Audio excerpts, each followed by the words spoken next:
कल एक टॉपिक पढ़ा था हमने, वैदिक व्याख्या पद्धति, और एक अंतिम छोटा सा टॉपिक बचा हुआ था, क्योंकि निरुक्त पूरा करने का, निरुक्त के अंतर्गत, गुड इवनिंग जी, तो जो हमने पढ़ने का वो किया था कि विचार बनाया था, पूरा ही इतने टॉपिक कंप्लीट करेंगे।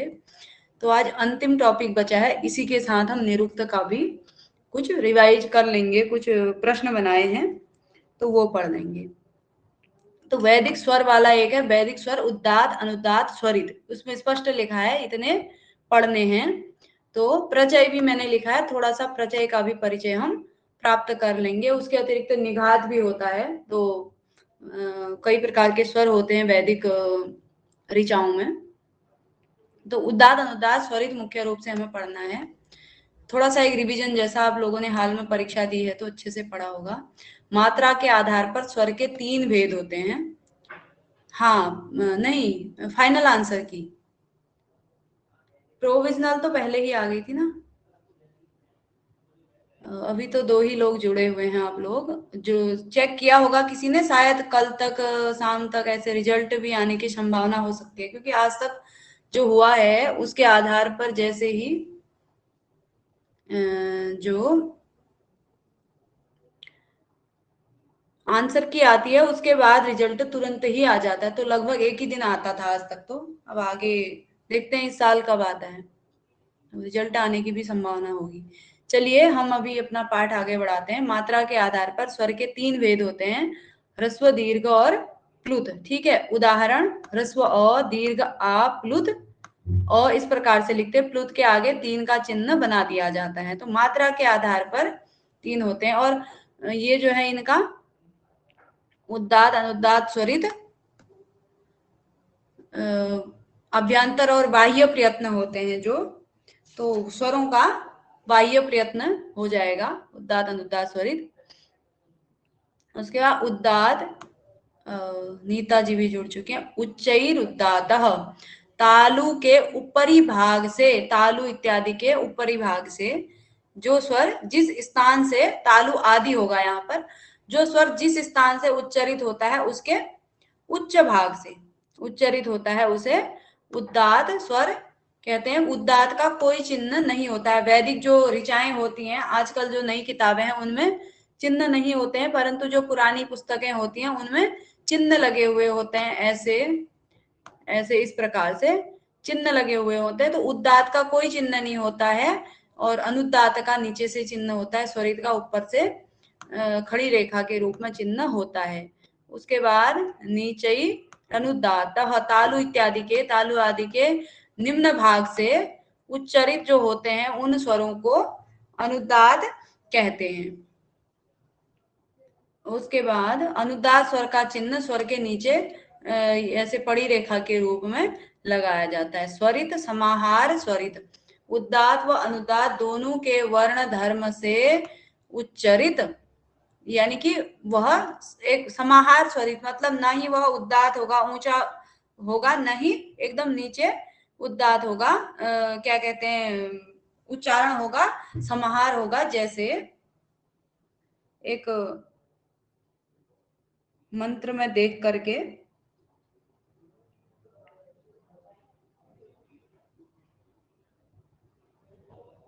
जैसे क्या है, अग्नि मीणे पुरोहितम, इसमें क्या है, अग्नि, तो अ हमने बोला तो यह क्या हो रहा है, अनुदात लग रहा है। अग्नि मीणे ऐसे बोल रहे हैं, तो मी इसको हम क्या कर रहे हैं,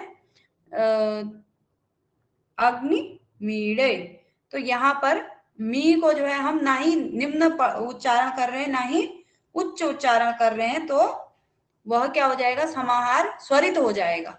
उसी प्रकार से पुरोहितम, तो पुरोहितम में क्या है, पुरो, रो क्या हो रहा है, उद्दात हो रहा है, पु पुरो, पु अनुदात, पु जल्दी से बोल दे रहे हैं हम, निम्न स्वर में बोल रहे हैं, रो पुरोहितम। तो हितम, ही जो है वो एकदम से ई का उच्चारण हम कैसे कर रहे हैं, समान उस ध्वनि में कर रहे हैं, यानी कि ना ही ऊंचा कर रहे हैं, ना ही नीचा कर रहे हैं, तो ये क्या हो जाएगा, स्वरित हो जाएगा। वर्ण चिन्ह जो है इसका ऊपर से खड़ी रेखा के रूप में लगता है। उसके बाद अनुनासिक, तो स्वरों का उच्चारण के आधार पर मुख और नासिका से उच्चारण के आधार पर दो भेद होते हैं। स्वर अनुनासिक और अनअनुनासिक दोनों प्रकार के होते हैं।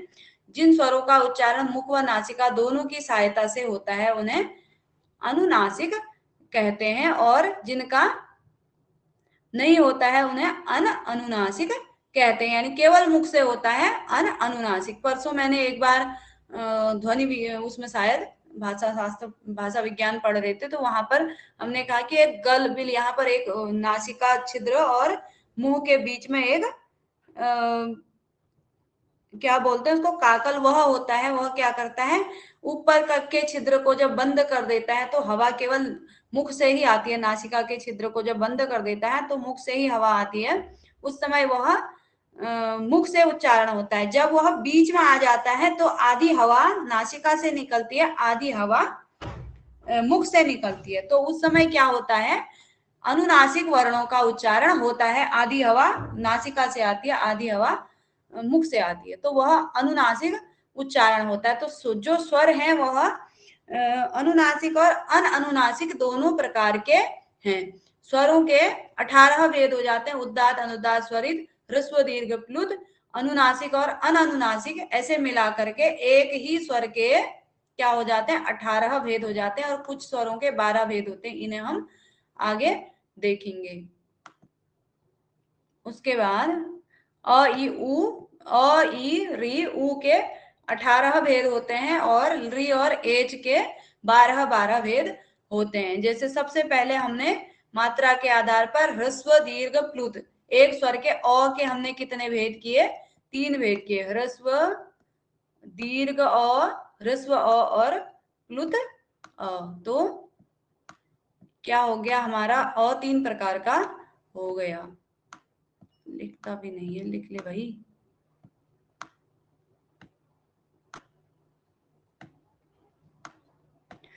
प्लुत के आगे क्या किया जाता है, 3 का चिन्ह लगाया जाता है। ये पेन काम नहीं कर रहा है, चलिए कोई नहीं, आप सबको पता है। उसके बाद ह्रस्व अ, फिर ह्रस्व अ का उद्दात भेद हो गया, ह्रस्व अ, ह्रस्व उद्दात, अ ह्रस्व अनुदात, अ ह्रस्व प्लुत। हाँ, 3 का चिन्ह होता है। तो क्या हो गया, अब कितने भेद हो गए, ये एक अ के उद्दात, अनुदात, स्वरित, ठीक है। ह्रस्व अ के उद्दात, अनुदात, स्वरित 3 हो गए। उसके बाद दीर्घ के भी 3 हो जाएंगे, और प्लुत के भी 3 हो जाएंगे, तो 9 हो जाएंगे। ह्रस्व के 3, दीर्घ के 3 और प्लुत के 3, इस प्रकार से 9 हो जाएंगे। उसके बाद 9 के ही उद्दात, अनुदात, स्वरित तीनों अनुनासिक और अनअनुनासिक भेद से फिर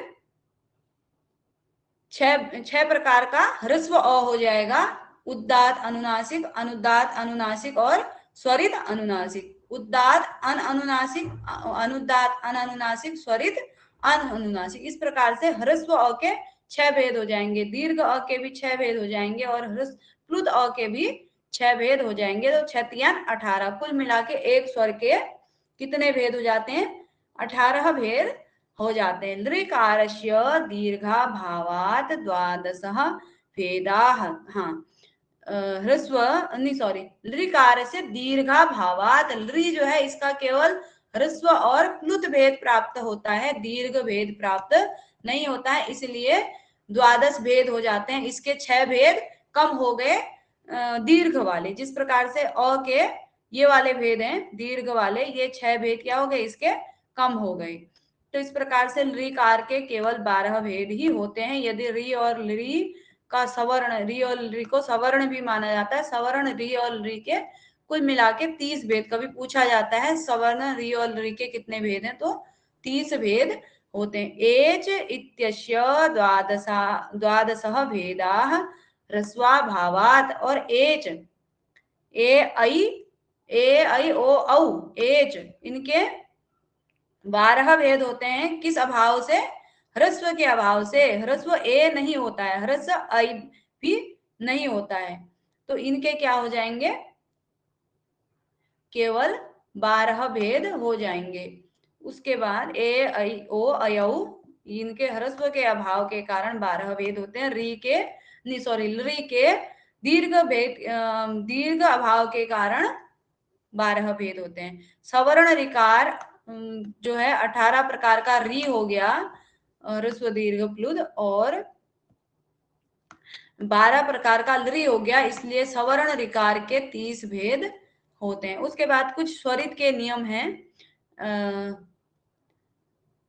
स्वरित कैसे बनता है? उद्दात और अनुदात दोनों के मेल से स्वरित के प्रकार भी हैं, क्योंकि जो वैदिक स्वर है उसी के अंतर्गत स्वरित है, तो स्वरित को पढ़ना चाहिए हमें। स्वरित उद्दात व अनुदात धर्मों का मिश्रण होता है, जातु कांड न्याय के सदृश, ऐसा कहा। उसके बाद प्रातिशाख्यों में स्वरित के 7 भेद बताए गए हैं। प्रातिशाख्य ग्रंथों में स्वरित के 7 भेद: तैरो व्यंजन, तैरो विराम, वैवृत, जात्य स्वरित, प्रश्लिष्ट स्वरित, क्षैप्त और अभिनिहित।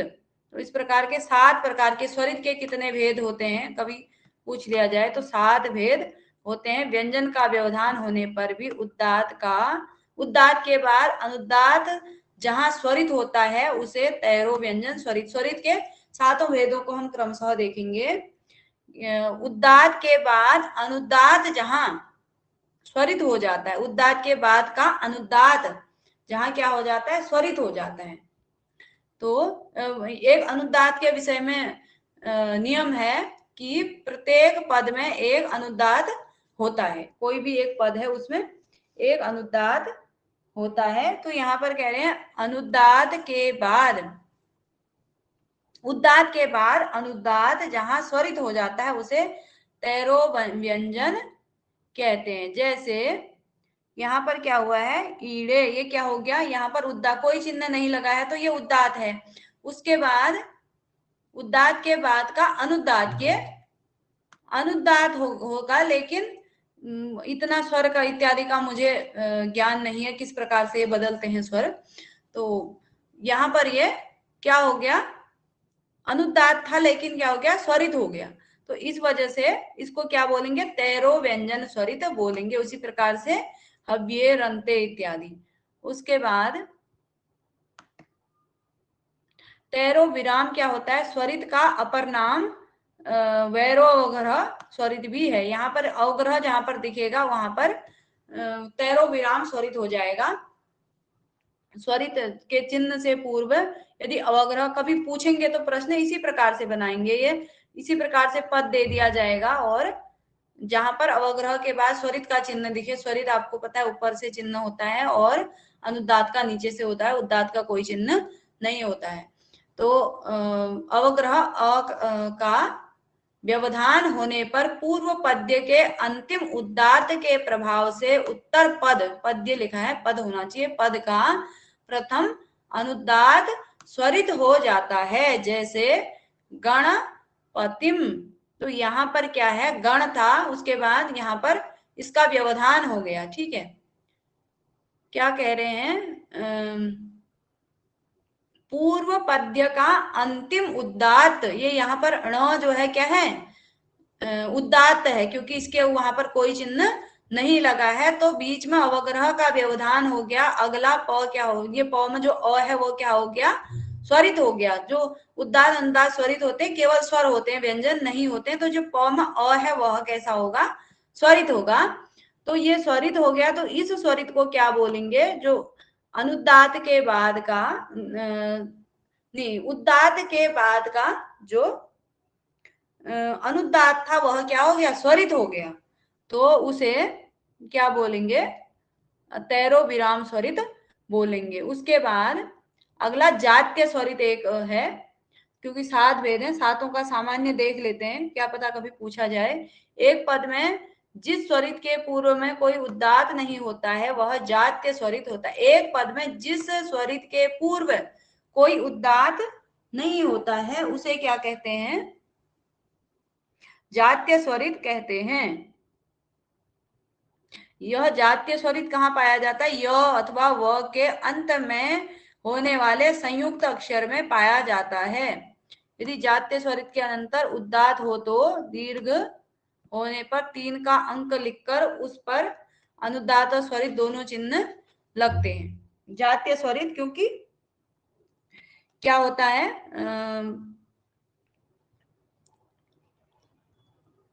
उदात के बाद का उदात क्या क्या कहा गया है, जातीय स्वरित के अनंतर उदात हो तो के बाद जब उदात आता है तो उसमें क्या लिखा जाता है, 3 का चिन्ह लगा करके क्या करेंगे, 3 और 1, ह्रस्व में 1 का चिन्ह लगाया जाता है और दीर्घ में 3 का चिन्ह लगा करके उस 3 के ऊपर दोनों 5 क्वेश्चन ड्रॉप्ड हुआ है। अच्छा, ड्रॉप्ड हुए मतलब गलत थे, उनका सबको मिलेगा। चलिए अच्छा है, आप मिला रहे हैं क्या अभी, उसका सबको मिलेगा, अच्छी बात है। हाँ तो आपका तो बढ़ जाएगा। चलिए रिजल्ट आने तक वेट कीजिए। ओके ओके ठीक है। तो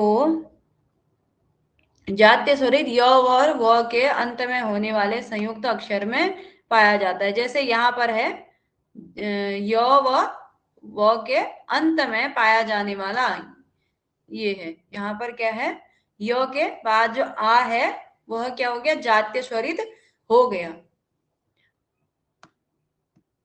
यहाँ पर यदि क्या कहा गया है, जातीय स्वरित के बाद क्या हो, अनंतर उदात हो, तो यहाँ पर अ क्या है, उदात है, क्योंकि इसका कोई चिन्ह नहीं है तो अ क्या है, उदात है। तो जातीय स्वरित के बाद यदि उदात आता है तो वहां पर क्या करते हैं, दीर्घ होने पर 3 का चिन्ह लगा करके उसके ऊपर स्वरित का नीचे उदात अनुदात का चिन्ह लगाते हैं। और यदि ह्रस्व है तो ये य के अंत में जो अ है उसमें क्या है, वह जातीय स्वरित है, उसके बाद आगे क्या है, उदात है, तो ये ह्रस्व है इसलिए 1 का चिन्ह लगा करके ऊपर से स्वरित नीचे से अनुदात का चिन्ह लगाते हैं। जातीय स्वरित उसे कहते हैं जिस स्वरित के पूर्व उदात नहीं होता है, उसे क्या कहते हैं, जातीय स्वरित कहते हैं। उसके बाद प्रियंका जी, रत्ना जी, सबका स्वागत है। और अगला प्रश्लिष्ट स्वरित भी एक होता है। प्रश्लिष्ट संधि दीर्घ संधि के समान होता है। यह जो प्रश्लिष्ट स्वरित है दीर्घ संधि युक्त वर्ण में होता है, तो उसे प्रश्लिष्ट संधि कहते हैं। दीर्घ संधि को वैदिक संधियों में यदि आप देखेंगे, कोई दिक्कत नहीं, लेट बस थोड़ा सा चला है, रिविजन हो रहा है बस, मात्र चिंता न करें, प्रश्न करने के समय में आप पहुंच चुके हैं, इसके बाद प्रश्न करेंगे।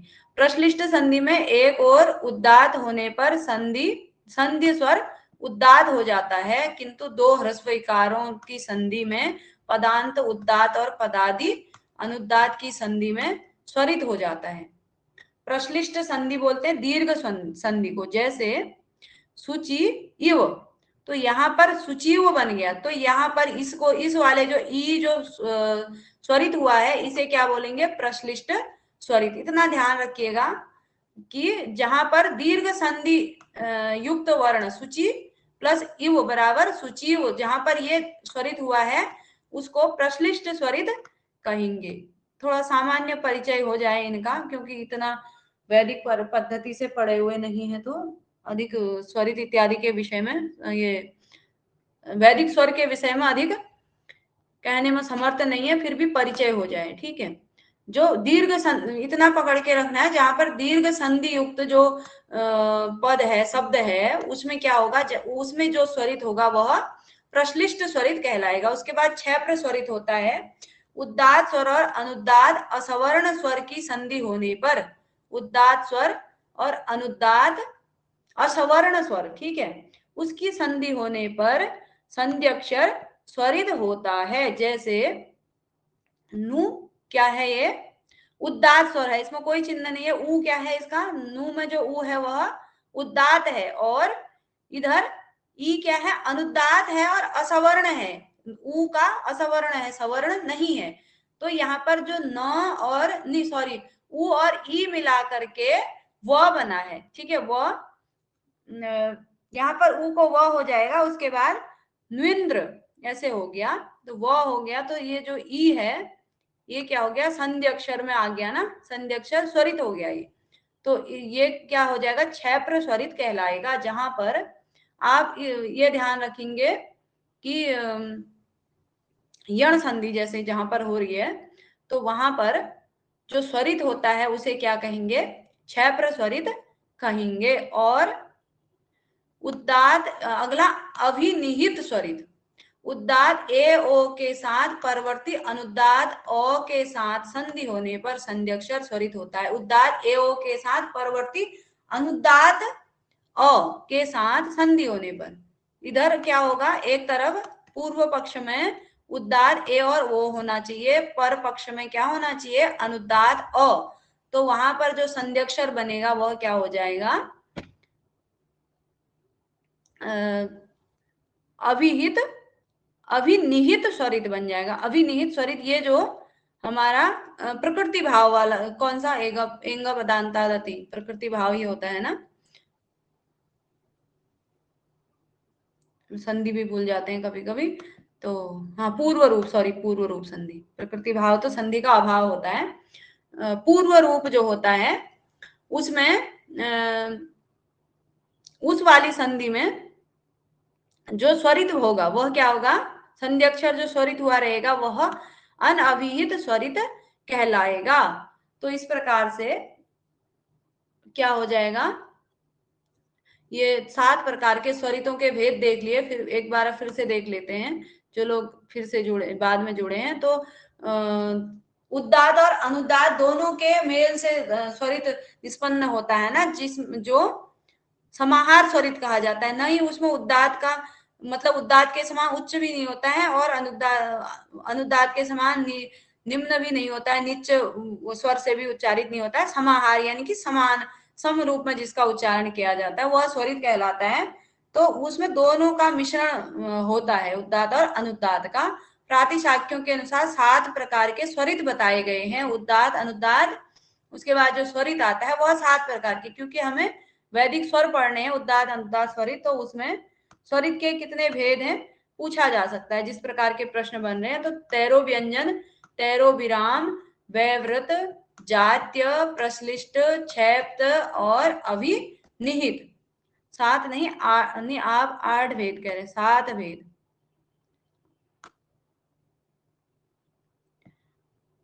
अच्छा 8 हैं, चलिए इस पुस्तक के अनुसार तो 7 ही हैं। हाँ, हो सकता है आपने किसी अन्य पुस्तक से अध्ययन किया होगा, या मैंने तो 7 ही, और 7 ही प्रकार के मुझे लग रहा है। बीच में हमारे यूनिवर्सिटी में एक क्या हुई थी,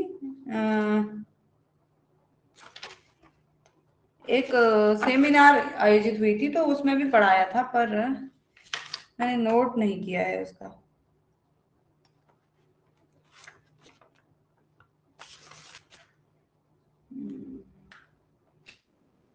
भी आपको बताया होगा किसी ने, ठीक है। इसमें 8 दिया है, कंपस स्वरित भी बताया था क्या? पाणिनि शिक्षा के अनुसार स्वरित के भेद,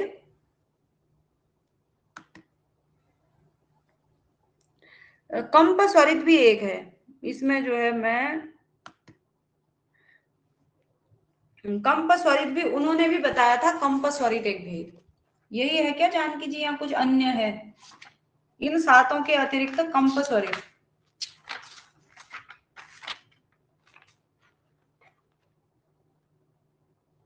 जानकी जी ने बताया ना 8 भेद है।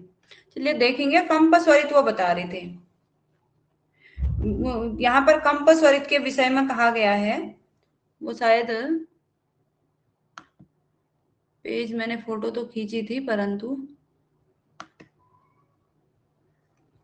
नहीं आ पाया वो। जात्य, प्रश्लिष्ट, क्षैप्त और अभिनिहित के बाद उदात्त या स्वरित आने पर, इतने प्रकार के जो स्वरित हैं उसके बाद उदात्त या स्वरित आने पर वह कंप हो जाता है। जात्य स्वरित ह्रस्व हो तो कंप स्वर को एक संख्या से लिख करके व्यक्त करते हैं और दीर्घ होने पर 3 से व्यक्त करते हैं। तो ये उन्होंने कंप स्वरित भी बताया था, जो हमारे वहां बताने वाले एक्सपर्ट आए थे। और इस वैदिक साहित्य का इतिहास नामक पुस्तक में 7 ही प्रकार दिए गए हैं।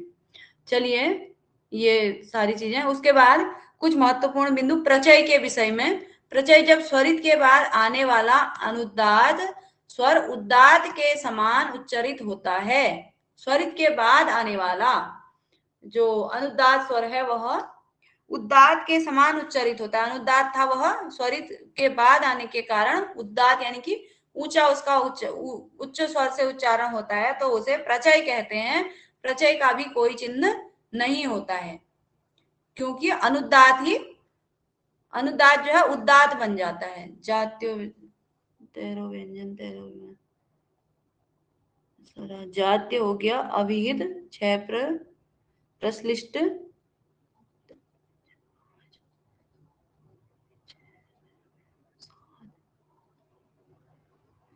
पाद वृत्त बताया है क्या? तथा भाव्य। चलिए, कौन सी पुस्तक में है ये वाला श्लोक? ओके, हमें कंपस स्वरित वो बता रहे थे सर। चलिए कोई नहीं। तो सामवेद में किस प्रकार से जो 3 वेद हैं उसमें, हाँ पाद वृत्त सही, हाँ होगा। तो मैंने शुरू में ही कहा कि एक रिवीजन के पर्पज से मैं लाई हूँ। मुझे ये वैदिक स्वर प्रक्रिया का इतना ज्ञान नहीं है, क्योंकि जो लोग गुरुकुल इत्यादि से पढ़े हुए बच्चे हैं उनके वहां सस्वर उच्चारण किया जाता है और उन्हें परिचय रहता है, और हमारा एकदम ही वेद से एकदम हटे हुए हैं, तो इतना जानकारी नहीं रहती है। फिर भी जो नोट्स या इत्यादि जो पूर्व में पढ़ा है और एक आध पुस्तकों में देखा है, तो उस आधार पर एक हाँ नहीं ये क्योंकि जो वैदिक परंपरा से जो लोग पढ़े हुए रहते हैं उनके लिए ये कुछ नहीं है, और हम लोगों के लिए बहुत कुछ है।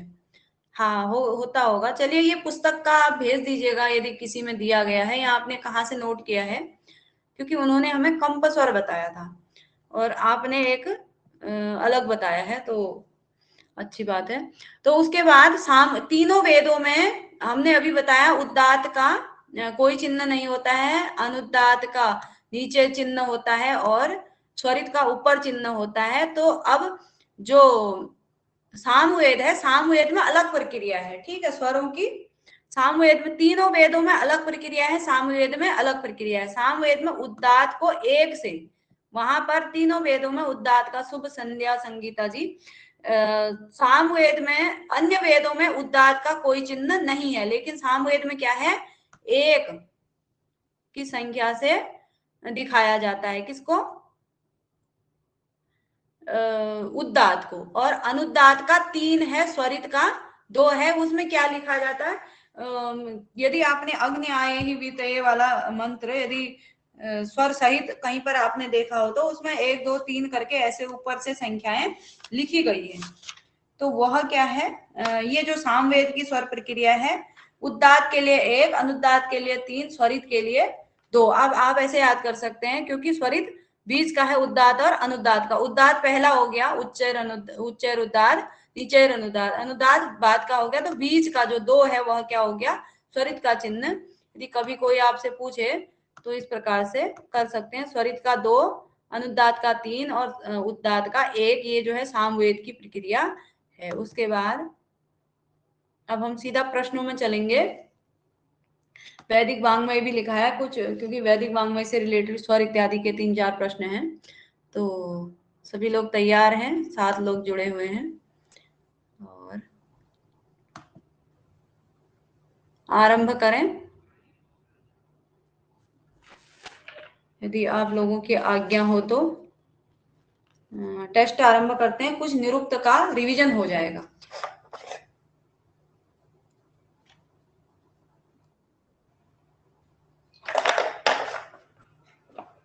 चलिए, बिल्कुल भास्कर जी भी आ चुके हैं, और दिन बोर हो जाते थे तो आज नहीं होंगे ऐसी आशा करती हूँ।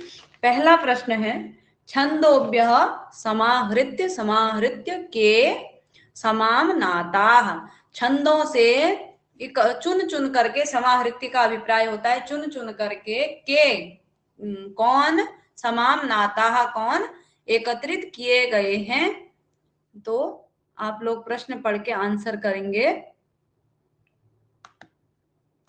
मैं पोल दे रही हूँ।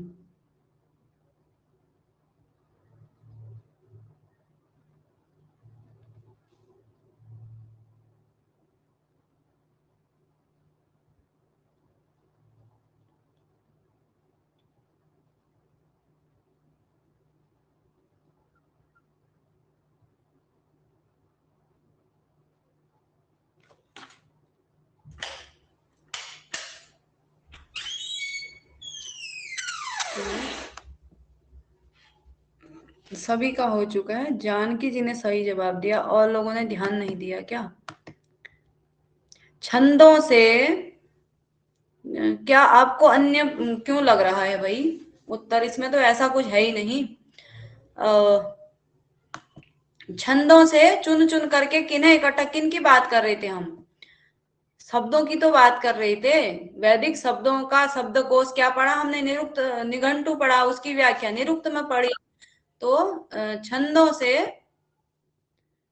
समाहृत्य समाहृत्य इकट्ठा कर करके किसे लाया गया है? तो शब्दों को इकट्ठा किया गया। मंत्र तो छंद का मतलब ही मंत्र होता है। और व्याकरण, व्याकरण तो व्यक्ति जो व्याकरण को जानता है उसे कौन छंदों से खींच खींच करके लाएगा? तो ये तो सामान्य सा प्रश्न था। प्रश्न पढ़ने में सावधानी रखेंगे, ठीक है?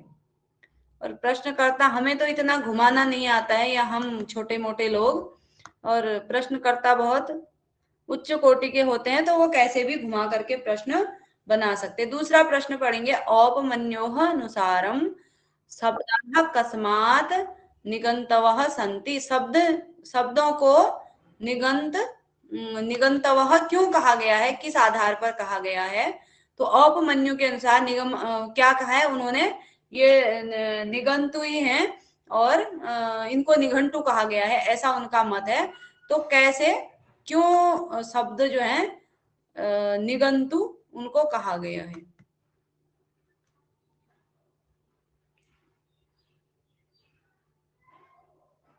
आंसर करेंगे।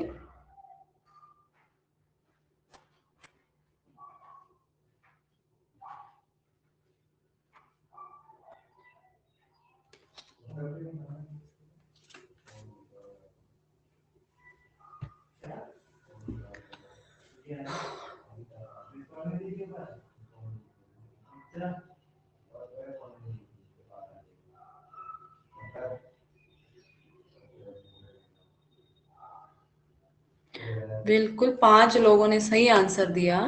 Very good. निगमा इमे संति। ये निगमनात मतलब निगमनात मतलब क्या कहते हैं? ये बोध करवाते हैं अर्थों का, इसलिए इनको ये निगंतवः एव संति निगमनात्। और ज्ञानात् व्यवहारात् इत्यादि कुछ भी नहीं है, सरल बने हैं प्रश्न। उसके बाद ये पूर्व में भी पूछा गया था और गलत भी किया था लोगों ने। कृद अभिहितो भावो प्रकाशते। तो आप लोग सही आंसर कर लेंगे। बोल आ रहा है।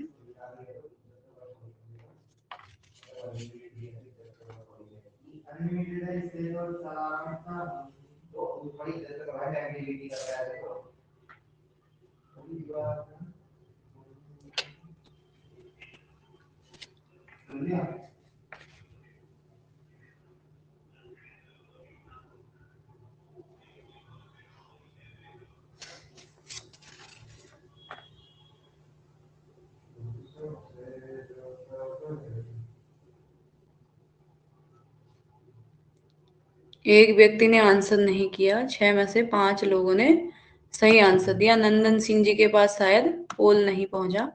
चलिए, यहाँ पर क्या है? कृदभितो मतलब कृदंत जो भाव होते हैं, जो क्रियाएं होती हैं, वे कैसी हो जाती हैं? जैसे द्रव्य के समान अथवा नाम के, क्योंकि द्रव्य और नाम एक ही चीज है। सत्व प्रधानी नामानी। तो द्रव्य की प्रधानता जहां पर होता है उसको नाम कहते हैं। ए और बी दोनों इसका सही आंसर होगा। जैसे पचती क्या है? क्रिया, और पक्वः त प्रत्यय है उसमें, तो कृत प्रत्यय हो गया। वह क्या हो गया? नाम के समान उसका व्यवहार किया जाता है। उसके बाद इंद्रिय नित्यम वचनम, ये किस महानुभाव का वाक्य है। किन्होंने कहा था? जो शब्द होते हैं वह केवल इंद्रिय में ही नित्य होते हैं, अन्य जगह नित्य नहीं होते हैं। तो कौत्स जी भी अपना मत रखते हैं, यहाँ गार्गी ने भी रखा है, शाकटायन जी ने भी, निरुक्त में कई जगहों पर शाकटायन जी का भी आया है और औदुंबरायण जी का। जो आपको लगता है आंसर करेंगे।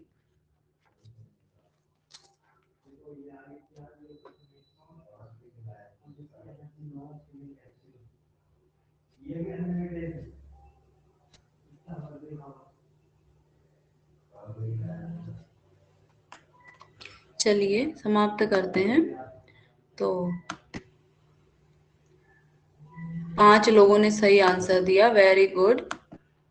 इंद्रिय नित्य वचनम औदुंबरायण। अब 2 मत मैं आपको बताऊंगी, 2 मत आप, एक मत 1 2 आप लोग कमेंट में लिखेंगे। जैसे अनर्थका ही मंत्राः, किसने कहा था? कौत्स जी ने। और गार्ग्य जी ने क्या कहा? सभी नाम क्या नहीं है? आज पता ना, कुछ समझ में नहीं आ रहा है। चलिए। और गार्ग्य ने कहा सभी नाम जो है वह आख्यातज नहीं है। और शाकटायन जी ने क्या कहा ये बताएंगे।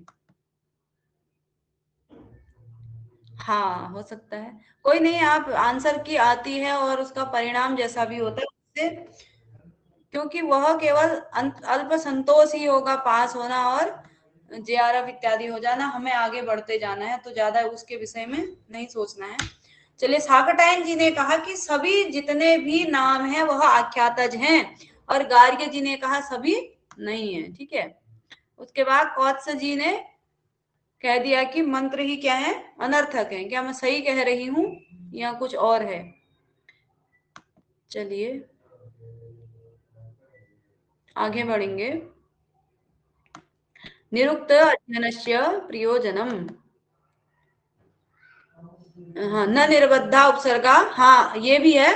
और सभी नाम आख्यातज हैं, ये भी तो उनका ही मत है शायद। हाँ, न निर्बद्धा उत्सर्गा अर्थान निराहो इति शाकटायन। सभी नाम आख्यातज नहीं है, यह किसका मत है? नहीं, यह सभी नाम आख्यातज हैं, यह भी उनका ही है। मैं बोलते बोलते गड़बड़ भी बोल जाती हूँ कभी भी, फिर भी।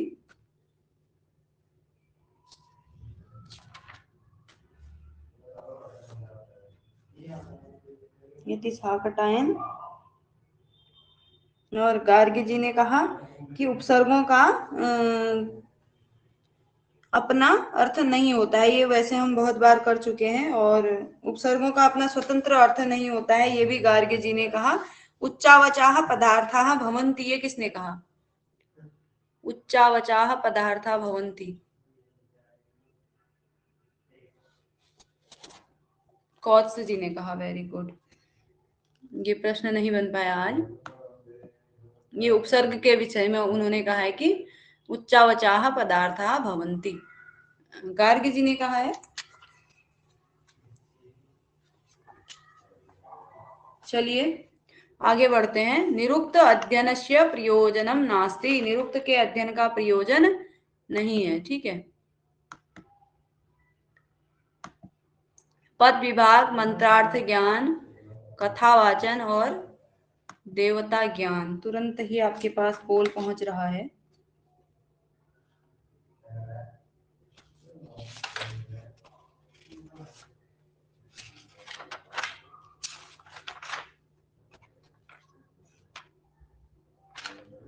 Very good.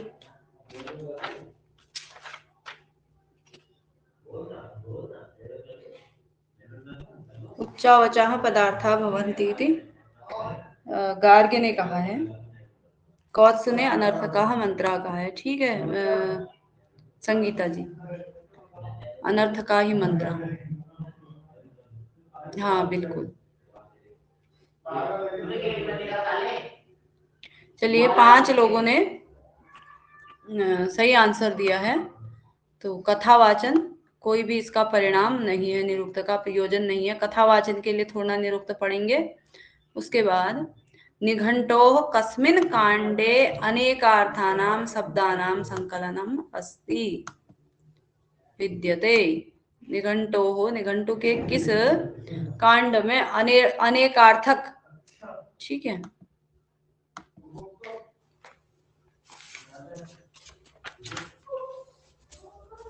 चलिए आंसर करेंगे आप लोग।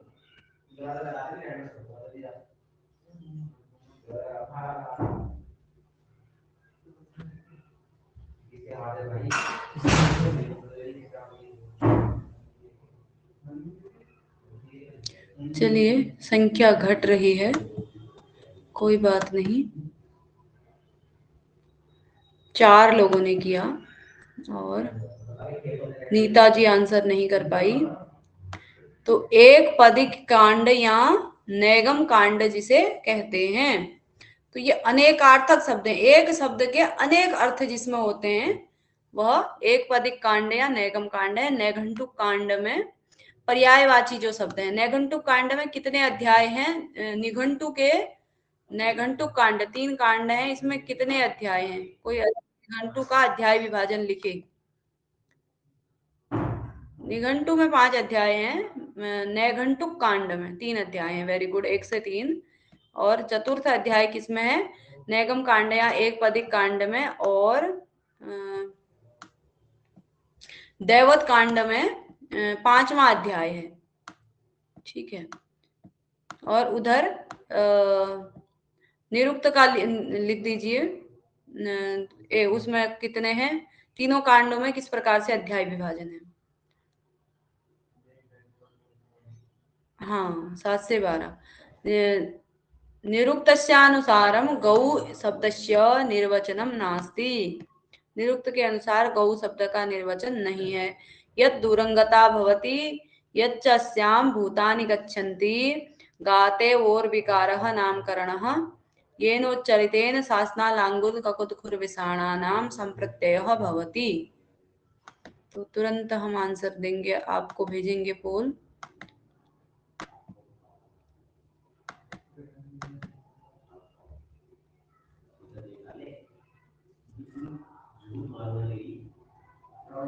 सभी लोग 1 मिनट में आंसर कर चुके हैं, 1 सेकेंड में।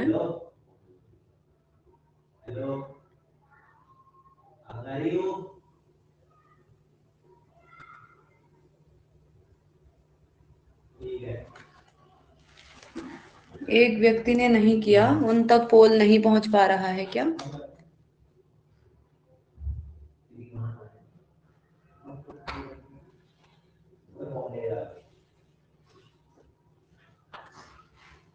चलिए समाप्त हो गया। 5 लोगों में से सबने सही जवाब दिया है।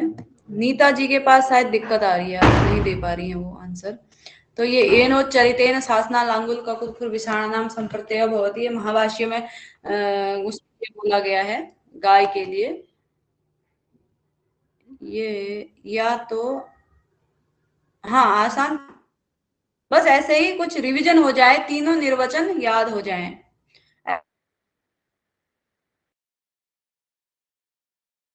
अच्छे से पढ़ लिया है तो आवश्यकता नहीं रहेगी, अधिक कर लेंगे आप लोग। समुद्र शब्दस्य निर्वचनम नास्ति, समुद्र का निर्वचन नहीं है, ये भी सरल है।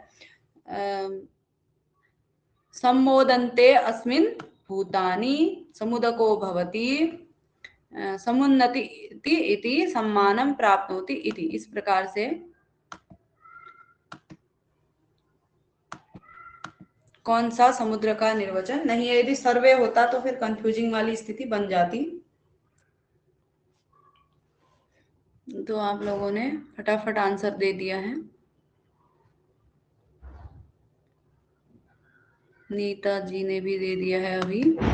चलिए, तो 5 ही लोगों ने केवल सही किया, अन्य लोगों को क्या समस्या आई भाई? सम्मानम प्राप्नोति इति नहीं है समुद्र शब्द का निर्वचन। शायद पूरा सुना नहीं या पढ़ा नहीं। सम्मोदन्ते अस्मिन भूतानि, जिसमें जो भूत हैं, जो प्राणी हैं, वह क्या करते हैं?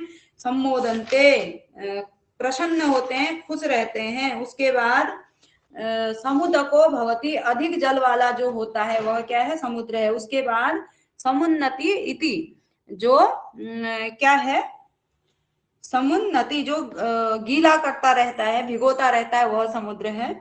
और समुद्रवत्य अस्मात् आपः, उसके बाद समभि द्रवयन्ते येन आपः, इतने इसके निर्वचन हैं।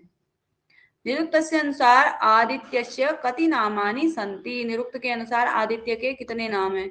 तो इनके हम एक एक करके नाम भी पढ़ चुके हैं। प्रश्न होने के उपरांत आप लोग नाम भी लिख देंगे ताकि रिवीजन होता रहे। मैं मैसेज पढ़ लेती हूँ। नेट JRF,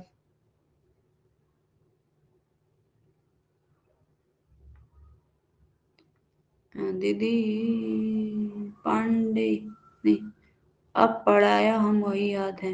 अच्छी बात है, कोई नहीं, अब तो पढ़ लिया ना आपने। पोल नहीं आया क्या?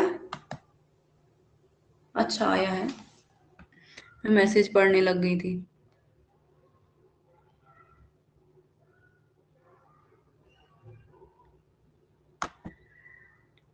चलिए 5 लोगों ने सही आंसर दिया 6 में से। नीता जी को शायद नेटवर्क प्रॉब्लम है इसलिए वो नहीं कर पा रही हैं। तो 6 नाम है आदित्य के, कोई कमेंट में लिख दे, तब तक मैं बताती हूँ 57 किसके हैं। और 101 नाम है उदक के, और 21 नाम प्राप्त होते हैं किसके ध्यान नहीं आ रहा है क्या किसी के 21 नाम। और वाघ के 57 नाम है। हाँ, प्रश्नी, नाक, नभ, गौ, और क्या कहते हैं,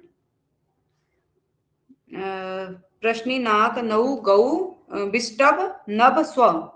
ठीक है, क्या है, विष्टभ और स्व, नभ। तो इस प्रकार के आदित्य के कितने नाम हैं? 6 नाम हैं।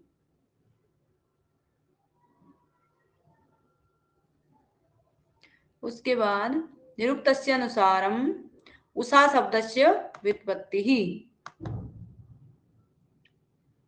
उषा शब्द किस धातु से बना हुआ है? उषा की, अरे टच हो जा भाई, उषा की व्युत्पत्ति।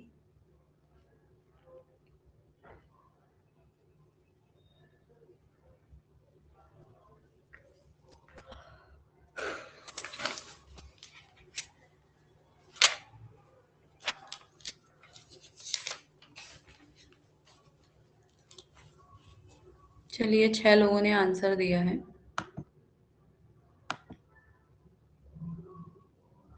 ये क्या, 2 ही लोग सही आंसर दिए हैं, बाकी अन्य कंफ्यूज हो गए क्या? उच्ची क्रनन्य है अथवा उच्ची शब्द कर्मण्य है।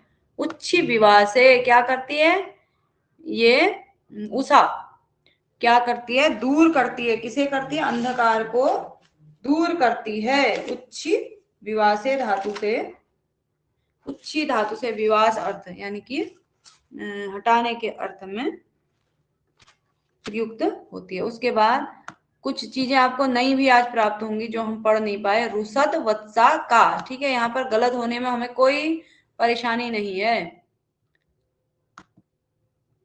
सही होने पर कोई इनाम नहीं मिलेगा, गलत होने पर कोई दंड नहीं दिया जाएगा। आप लोग स्वेच्छा से आंसर चयन करें।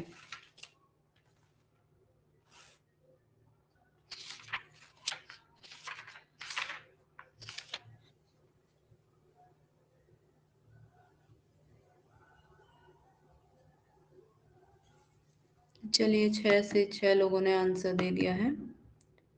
रुसत वत्सा का 4 लोगों ने सही आंसर दिया है। रुसत वत्सा,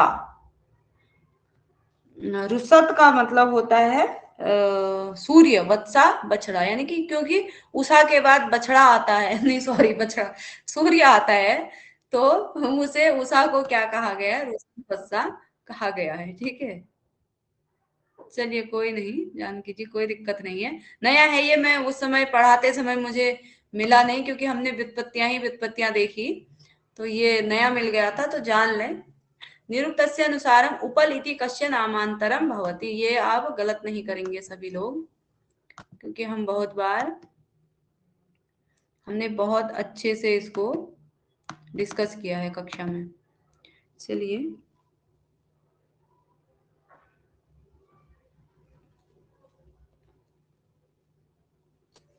फटाफट आंसर दे रहे हैं आप लोग।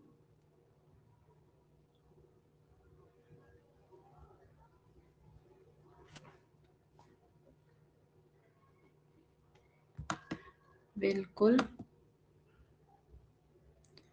Very good. 6 में से 6 लोगों ने सही आंसर दिया है। खुशी का विषय है। निरुक्त में वाक के कितने नाम प्राप्त होते हैं? वाक के कितने नाम प्राप्त होते हैं निरुक्त में? तो यहाँ पर प्रश्न पूरी तरीके से गलत है, क्योंकि वाक के कितने नाम हैं? पूरी तरीके से गलत है। 57 लिखने के स्थान पर 37। 37 भी शायद किसी के नाम है। किसके नाम है 37? ध्यान नहीं आ रहा है। 37 भी किसी के नाम है। वाक के 57 नाम है, 57 नाम है। हाँ, नदी के 37 नाम है क्या? हाँ, नदी के 37 हैं शायद। वो हमारे उसमें नदी की उत्पत्ति नहीं थी। तो 9 नाम गो के दिए हैं, 16 नाम वाघ के दिए हैं, 26 नाम किसके हैं? अश्व के।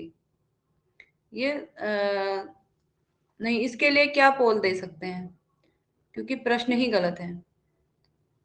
हाँ, अब कोई दिक्कत नहीं है, क्योंकि निरुक्तस्यानुसारम ऋचः कतिविधः। ऋचाएं कितने प्रकार की होती हैं निरुक्त के अनुसार? ये भी हमने पढ़ा है कल ही वैदिक व्याख्या पद्धति में।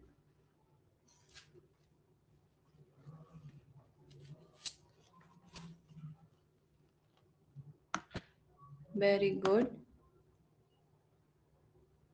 सबने सही आंसर दिया है। 3 प्रकार की प्रथम क्या है उनके नाम? प्रथम पुरुष योगा, मध्यम पुरुष योगा, उत्तम पुरुष योगा। आध्यात्मिक है अंत में, और प्रत्यक्ष, परोक्ष और आध्यात्मिक, 3 प्रकार के ऋचाएं हैं। उदाहरणों के साथ हमने क्या किया, इसका विवेचन किया था कल ही। उसके बाद यास्कस्य अनुसारम कह देवता नास्ति। यास्क के अनुसार कौन देवता नहीं है? इनमें से कौन देवता नहीं है? यास्क किसे देवता नहीं मानते? क्योंकि त्रिस्र एव देवता कहा है यास्क जी ने। ठीक है,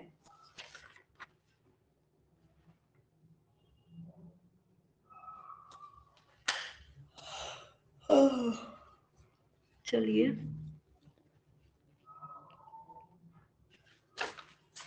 बैटरी जी भी समाप्त होने का प्रयास कर रही है, हम इन्हें समाप्त नहीं होने देंगे। चलिए, 6 में से 6 लोगों ने सही आंसर दिया होगा, ऐसी आशा करती हूँ। केवल 3 लोगों ने सही आंसर दिया। 3 लोग कौन है जो लाइव फिटना चाहते हैं? कल ही इसके ऊपर बात हुई थी। कौन से देवता का कौन सा स्थान है? 3 देवता माने गए हैं। अग्नि इति पृथ्वी स्थानीय, और सूर्य द्यु स्थानीय, और इंद्र और वायु अंतरिक्ष स्थानीय। ठीक है, भास्कर जी पिटना चाहते हैं। चलिए, कोई दिक्कत नहीं है, रोने की आवश्यकता नहीं है, कोई दिक्कत नहीं है।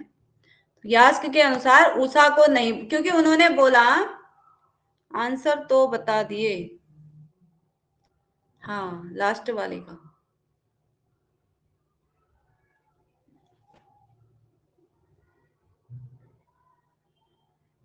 हाँ, नीचे अच्छा, कोई दिक्कत नहीं है, क्या उसमें क्या परेशानी है? हम रिवीजन तो कर रहे हैं, कौन सा परीक्षा में चल रहा है, तो वो प्रसंग बस आ गया, तो फिर भी नहीं, फिर हाँ, गलती से टच करेंगे तो हो जाएगा।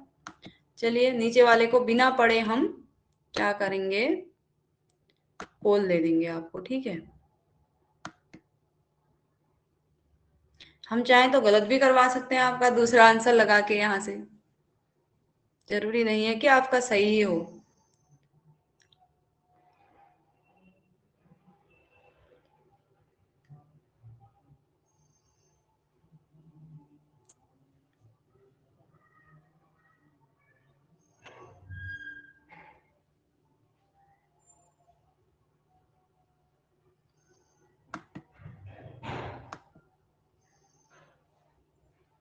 5 लोगों ने सही दिया फिर भी ना, तो एक व्यक्ति तो फिर भी भटक ही गए। सूर्य का स्थान क्या है? द्यू। पृथ्वी स्थानीय देवता अग्नि, वायु और इंद्र अंतरिक्ष स्थानीय देवता। ठीक है, ब्रह्मांड तो नहीं लगा दिया, कोई बात नहीं, चलिए। याद नहीं रहते हैं ये देवता, याद नहीं रहते हैं आपको? हाँ, और क्वेश्चन है, 30 क्वेश्चन है। कुछ नए भी होंगे। अग्नि देवता से संबंधित है, अग्नि देवता का संबंध किससे है? ठीक है, सरल से क्वेश्चन है, आप लोगों को सबको पता होगा। पढ़ाने में इन प्रश्नों की चर्चा नहीं हुई थी, फिर भी बनने योग्य प्रश्न हैं।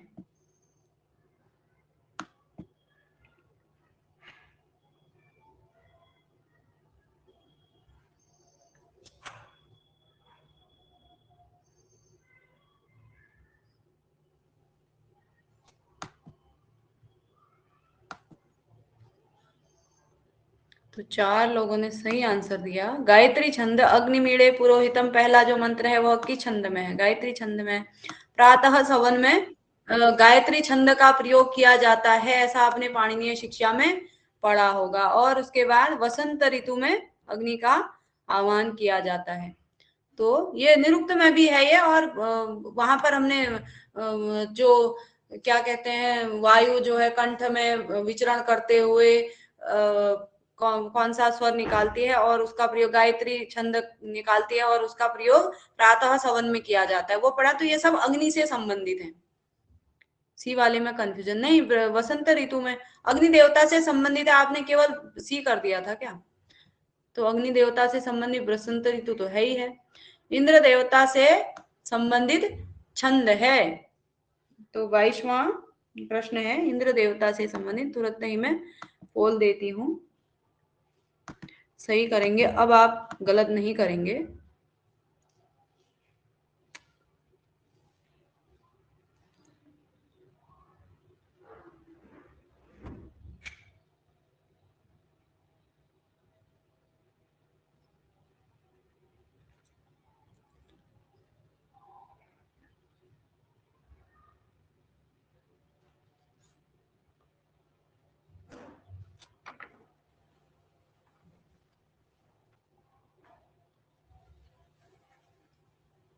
चलिए, सबका हो गया है, देखते हैं।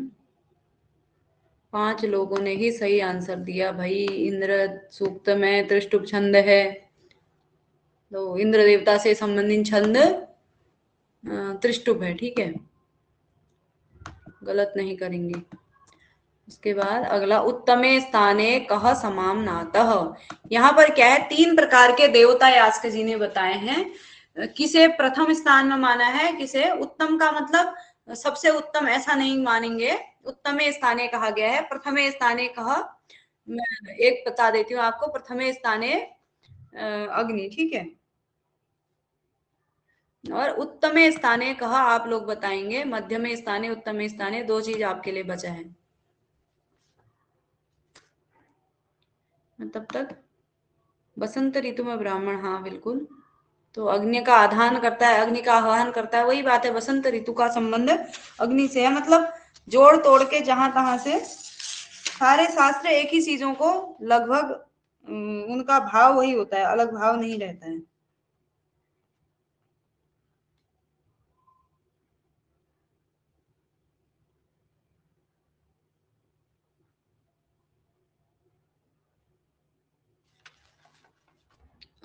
पोल आया क्या?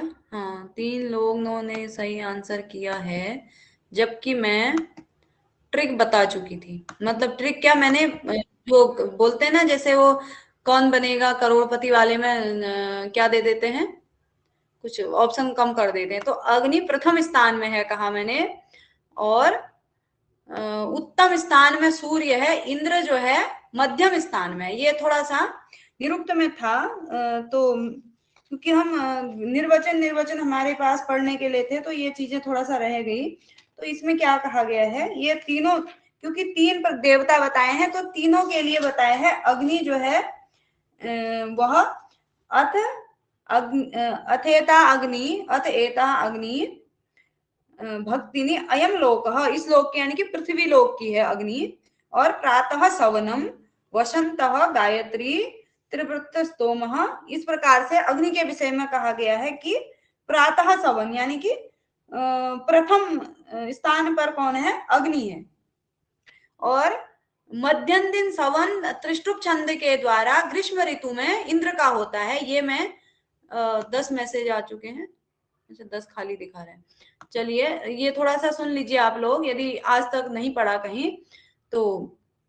मध्यम दिन सवन जो किया जाता है, मध्यम दिन में तो इंद्र का स्थान मध्यम हो जाएगा, अग्नि का प्रथम हो जाएगा और सूर्य का उत्तम स्थान हो जाएगा। सूर्य का जो अग्नि है उसका जो किया जाता है वह प्रातः सवन किया जाता है, इंद्र का मध्यम दिन सवन, और सूर्य का जगती छंद में क्या किया जाता है। मैं पूरी पंक्ति ही ढूंढ करके आप लोगों को बता देती हूँ, दिख नहीं रहा है अभी, वह पंक्ति ही दी गई है। जगति गतम छंदम जलचर जगति गतम छंदम, अभी ही मुझे दिखा था। तो जगती छंद में किया जाता है सूर्य का। हाँ, अतएतान्य आदित्य भक्तिनी असौ लोक तृतीय सवनम, तृतीय सवन वर्षा ऋतु और जगती छंद। ठीक है, वर्षा ऋतु का संबंध किससे है, सूर्य से है। और वसंत ऋतु का अग्नि से है, और ग्रीष्म ऋतु का इंद्र से है। मध्यम दिन सवन और प्रातः सवन और तृतीय सवन यानी कि सायंकालीन सवन। ठीक है, कोई बात नहीं, पता होने आज तो हो गया ना ये। मैंने भी पढ़ाते समय इस पे ध्यान नहीं गया, अभी प्रश्न बनाते समय गया तो मैंने कहा आज ही बता देंगे, क्योंकि परीक्षा तो नहीं है। तो परीक्षा से पहले बता दिया तो आप लोग याद रखेंगे। जात वेद निर्वचनम नास्ति, जात वेदस का निर्वचन नहीं है। जातः वित्तः जातः प्रज्ञान जातः विद्यते और जातः प्रजः।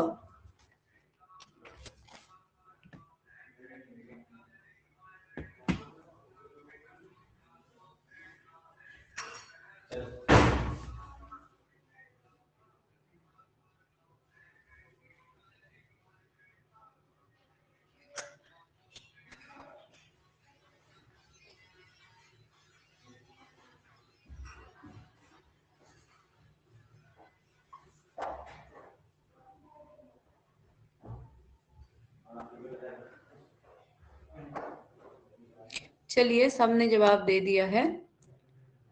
3 लोगों ने सही आंसर किया है और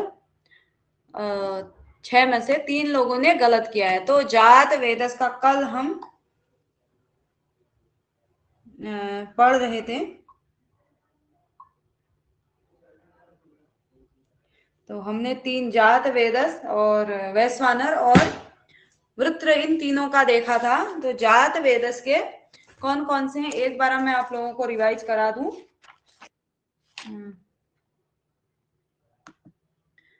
5 जी मैम, क्या हो गया, जात जात प्रज्ञ, जिसकी प्रजाएं हैं, ऐसा कुछ नहीं है। जात प्रज्ञान, जो पैदा होते ही अत्यधिक ज्ञान से युक्त है। जात जात वित्त, जो धन उत्पन्न करता है। जाते जाते विद्यते, प्रत्येक प्राणी में जो रहता है वह जात वेदस है।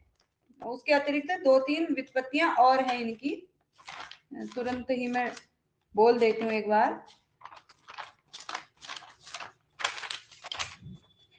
उसके बाद क्या है, जातानि वेद जातानि वेनम विदु, और जाते जाते विद्यते हम बोल चुके हैं। जात वित्तो जात धन हवा इत्यादि। वैश्वानर मध्यम आचार्य, अरे प्रश्न बनाया था, आप गलत, बहुत गलत करते हैं। यास्कस्य अनुसारम वैश्वानरः कः। जानकी जी ने पोल खोल दी सबकी है।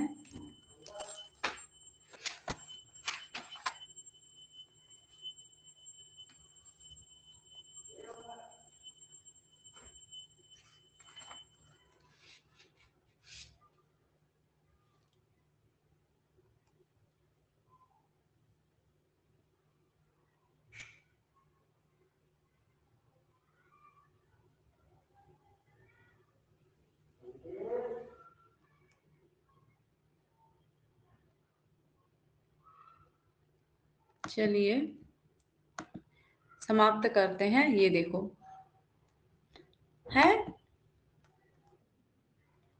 अब तो जानकी जी ही। अच्छा, मध्यम आचार्य वैश्वानर आपने लिखा था ना, वैश्वानर कौन है? हाँ, वेरी गुड। मुझे ऐसा लगा आपने लिख दिया है और सबको कंफ्यूजन कर दिया है। बी के ही चक्कर में डी हो गया। किसके चक्कर में हो गया डी? मध्यम अग्नि को वैश्वानर कहा गया है, विद्युत को। ठीक है, मुझे तो ऐसा लगा कि आपने आंसर ही बता दिया है आपने।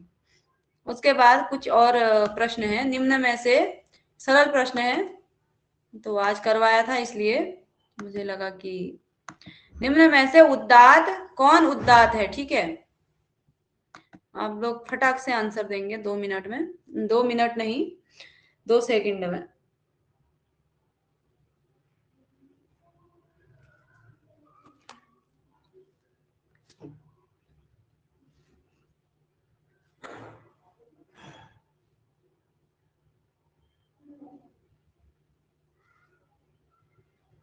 अ, 6/6 सभी लोगों ने दे दिया है।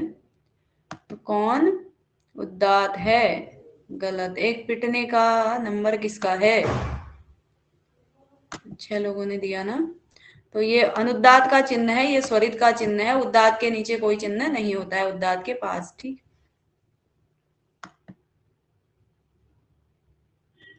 उसके बाद सामवेद में किस स्वर का चिन्ह नहीं होता है? ये भी हम चर्चा कर चुके हैं, किसका चिन्ह नहीं होता है।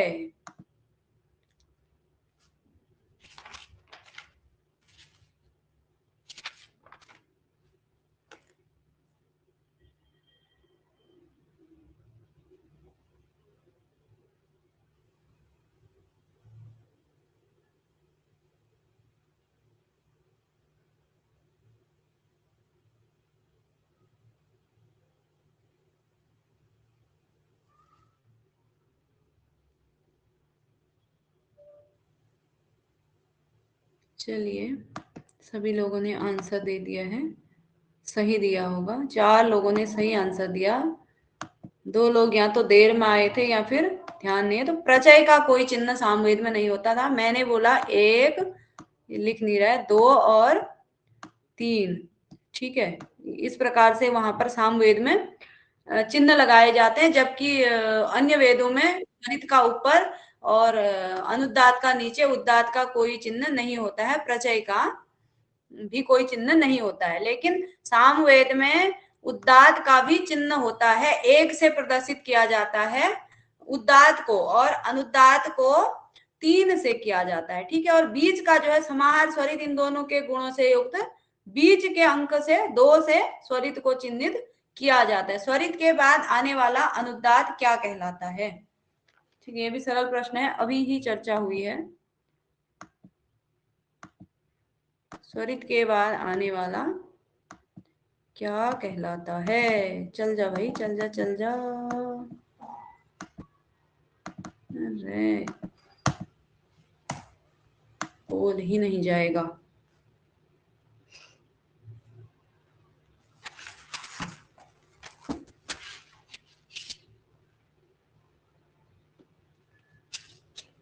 तो क्या कहलाएगा? आप लोगों ने आंसर दे दिया है, क्या कहलाता है? 4 लोगों ने आंसर दिया, प्रचय कहलाता है। ठीक है, स्वरित के बाद आने वाला अनुदात क्या कहलाता है? प्रचय, वो अनुदात जो उद्दात हो जाता है, उद्दात के समान होता है, उसका क्या होता है? प्रचय कहलाता है, और उसका कोई चिन्ह नहीं होता है। उसके बाद ऋकारस्य कति भेदा, ऋकार के कितने भेद हैं ये भी हम पढ़ चुके हैं अभी ही। तो ऋकार के कितने भेद हैं? तो अंतिम प्रश्न एक बचा हुआ है, उसको भी देख करके समाप्त करेंगे। ठीक है,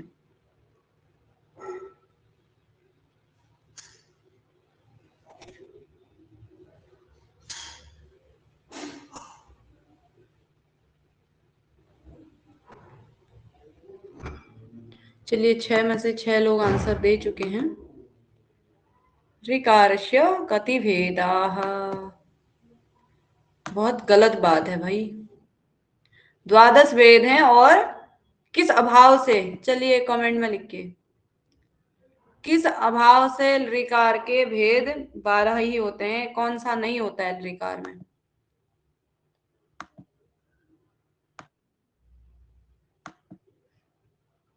18 किस के लिए अरे भाई 18 किसने किया, 12 ही तो मैंने किया था। एच इत्यस्य, थोड़ा सा धुंधला हो गया, मैं पढ़ देती हूँ। नहीं होता है, क्या नहीं होता है। एच इत्यस्य द्वादश भेदाः कस्मात्, एच इत्यस्य द्वादश भेदाः कस्मात्।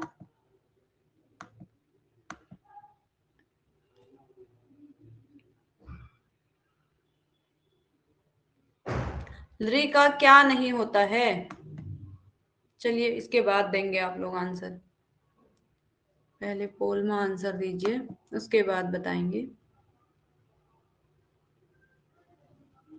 प्रश्न दिख रहा है क्या, ह्रस्वाभावात् दीर्घाभावात् प्लुताभावात् न कस्मात्, ऐसा है। थोड़ा सा धुंधला हो गया है ये।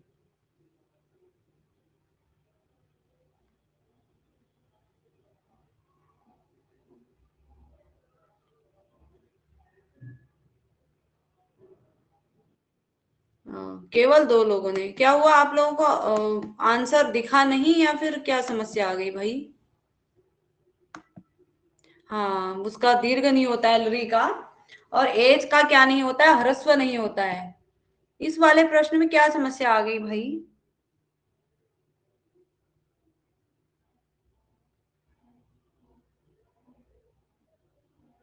चलिए धन्यवाद आप सभी का, इसको